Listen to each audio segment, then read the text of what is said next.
You know that feeling when you go on vacation and you think, I wish we could just live here. Well, that's kind of the adventure that I'm on. I don't necessarily need to stay in Thailand, but the fact that my business supports me no matter where I go, I can go somewhere until I'm done, and then I can go somewhere else. And I was thinking about this earlier today. You might think that because I have a software company that this wouldn't apply to somebody who has a landscaping company or some other type of business that kind of is more central to a location in your state. But really, if you have good processes in place and you have a manager who can manage things for you, you can leave. You should be able to leave. I mean, that's what business ownership is all about, is owning the business, not being stuck in the business, so that you're free to vacation or travel or see different things and enjoy your life. If this was a vacation, this is about the time when I would be preparing to go back home. And you know that feeling when you think, wouldn't it be nice if we didn't have to go home? What if we could just stay here forever? And that's where I'm at. That's what I'm going to be doing. I'm going to be staying here until I'm done. And that might be years from now. I plan to travel other places, but I'm going to set up my business here in Thailand. And in 2 days, I will be heading off to Chiang Mai, which is the city where I'm going to be basing my company from. I need to stay in Bangkok one more day because I have to go to the government office to obtain my work permit, and that's something I have to do in person. So I've stayed in Bangkok a little longer than I had expected, but I have been busy solid the whole time. I've been editing a lot of videos and experiencing a lot of new things. I have a ton of office work to do today, so I'm glad that I got the business suite at the hotel, because I'm going to be spending pretty much all day in the hotel room. I have 2 new Thai employee applicants, so I need to do a Zoom interview of these new applicants, and I have to do that during waking hours Thai time. But I also have to work with my team back in the US in daytime, their time, which means I'm going to be doing about a 16-hour day. I got to do 8 hours of Thai time and 8 hours of US time. So all the more reason to get good food and energized in the morning so I can hit the ground running. I'm really loving every morning I have my glass of bale juice. I don't know if this is just straight juice or if they add stuff to it, but it has a very earthy wooden flavor to it. And then there's like cinnamon, and then after that there's an aftertaste of sweet. Just absolutely delicious, and supposedly really good for you, high in fiber as a juice. Who knew? So I've gotten into a little routine now. I'm staying at the Intercontinental in Bangkok, and the service has been amazing, excellent, wonderful. Every morning they serve breakfast, and it is a full-on breakfast. It feels like a catered thing. They're taking care of you, and they're bringing the food to you, and it's just a huge selection of food, both American and Thai food. But what's really nice as a business owner is that I can now wake up with no stress, no impending doom in my morning. There's no emails that I need to check. There's just no activity in my business, because in America everybody is asleep. So it gives me time to actually wake up slowly and relax and plan my day and just enjoy my breakfast, and I have no rush. I'm not in a hurry to get anywhere, because my business doesn't open for another 10 hours or so. And then I can, after breakfast, I can sit down at my computer and plan my day and start diving into some things that I want to do. And I know I'm not going to be interrupted by employees or customers. So that's really a shift for me. I like it a lot. It's been a lot easier to get around than I originally thought. With having a smartphone, you can really do anything that you want. First of all, you got GPS with mapping, so you can look up anything and then walk in whatever direction you need to get there.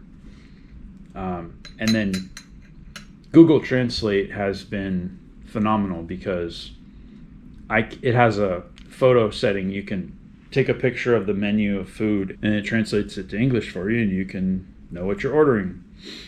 Another thing that's been helpful is currency converter, so you know how much something costs, although I'm getting pretty good at calculating that on the fly. What I do is I move the decimal places over 2, and then I multiply by 3, and that's how many dollars, approximately. There's apps like, there's one called Grab, which is kind of like Uber. So they will drive you places, but they also will do food deliveries and a number of other things. I haven't even had time to click on all the different options that you have. So again, having a smartphone is all the power in what I'm doing. I don't know how I could have pulled this off without a smartphone. And it's interesting, smartphones have only been around for about 13 years now. So they're relatively new on the scene.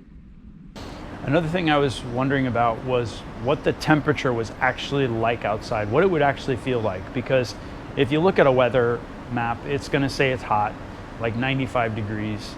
It's currently the middle of October, and I feel the same as I did in Florida.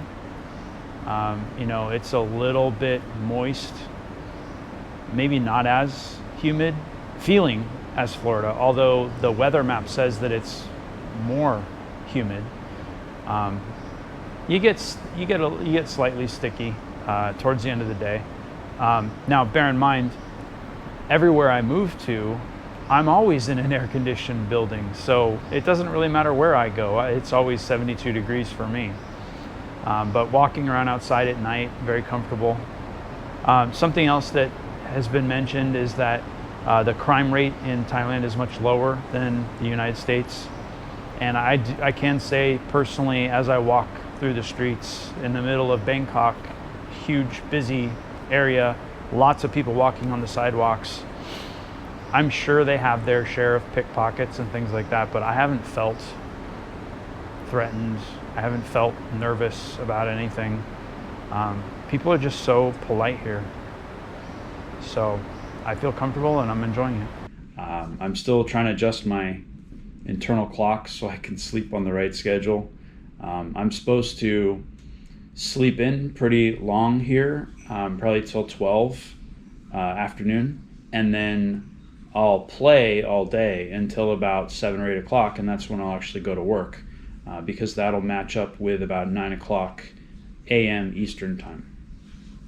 But for now, I'm going to have some fruit. The original plan was that I was going to leave Bangkok tomorrow and take a train to Chiang Mai. But apparently I need to stay in Bangkok until my work permit is issued, and I have to pick that up in person. And I have to pick it up in Bangkok. So it looks like I have to reshift all of my plans around. I'm going to have to move my train ticket. I'm going to have to move my hotel plans and just kind of reshift everything around.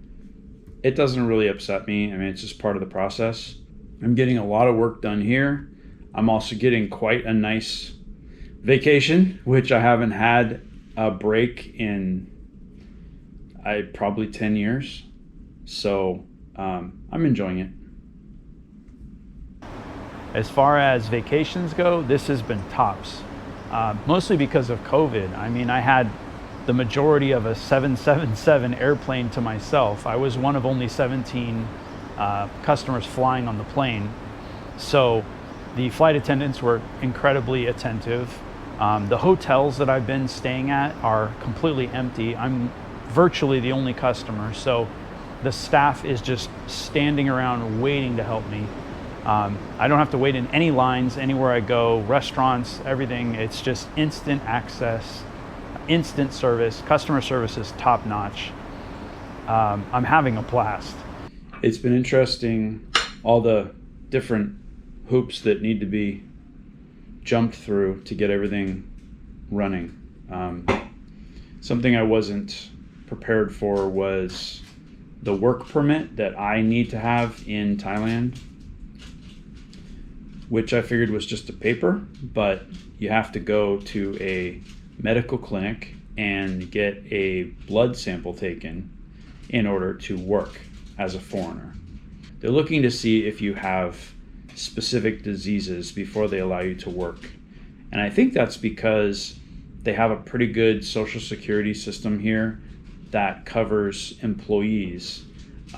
They can just go into a hospital and just get taken care of. From what I've heard, it costs about $15 a month to be part of the social security system. So that's extremely reasonable. Something that's really struck me is the level of customer service in Bangkok. There are people who are there to open doors for you at the mall, the hotel, and they greet you with kindness. There's also crossing guards everywhere, standing at all the different intersections to direct cars and I guess to help pedestrians.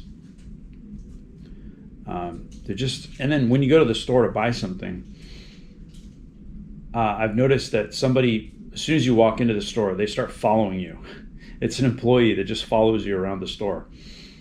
And at first I thought maybe they thought I was going to steal something, but it's more that they're there to serve you. They're there to take care of you. So as soon as you decide on the item you want, they take it from you and they rush it over to the cashier for you. And I've experienced that in a number of different places. So the level of customer service is just beyond what I've experienced in the United States. One thing I wanted to say is that there was a culture shock, but only for a few hours. And I've already become comfortable. I've already kind of understood where people stand and how fast they walk and kind of what the facial expressions mean. I'm sure I have a ton more to learn, but as far as that initial shock, that's over. I'm comfortable here. I get it. I understand.